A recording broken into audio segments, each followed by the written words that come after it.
जैसे को तैसा पंचतंत्र।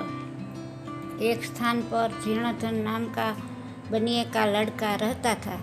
धन की खोज में उसने परदेश जाने का विचार किया। उसके घर में विशेष संपत्ति तो थी नहीं, केवल एक मन भर भारी लोहे की तराजू थी। उसे एक महाजन के पास धरोहर रखकर वह विदेश चला गया। विदेश से वापस आने के बाद उसने महाजन से अपनी धरोहर वापस मांगी। महाजन ने कहा, वह लोहे की तराजू तो चूहा ने खा ली। बनिए का लड़का समझ गया कि वह उस तराजू को देना नहीं चाहता, किंतु अब उपाय कोई नहीं था। कुछ देर सोचकर उसने कहा, कोई चिंता नहीं, चूहे ने खा डाली तो चूहा का दोष है, तुम्हारा नहीं।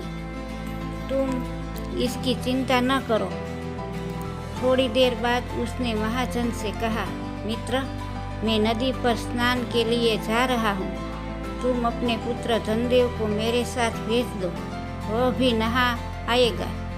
महाजन बनिए की सज्जनता से बहुत प्रभावित था, इसलिए उसने तत्काल अपने पुत्र को उनके साथ नदी स्नान के लिए भेज दिया। बनिए ने महाजन के पुत्र को वहाँ से कुछ दूर ले जाकर एक गुफा में बंद कर दिया।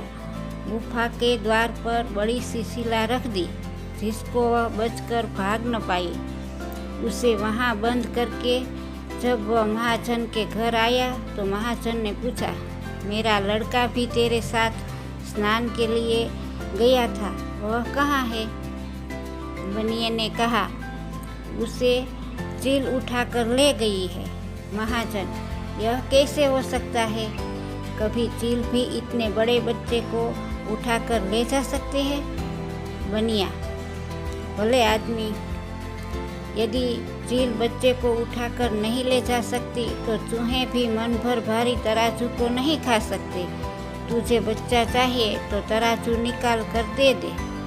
इसी तरह विवाद करते हुए दोनों राजमहल में पहुँचे।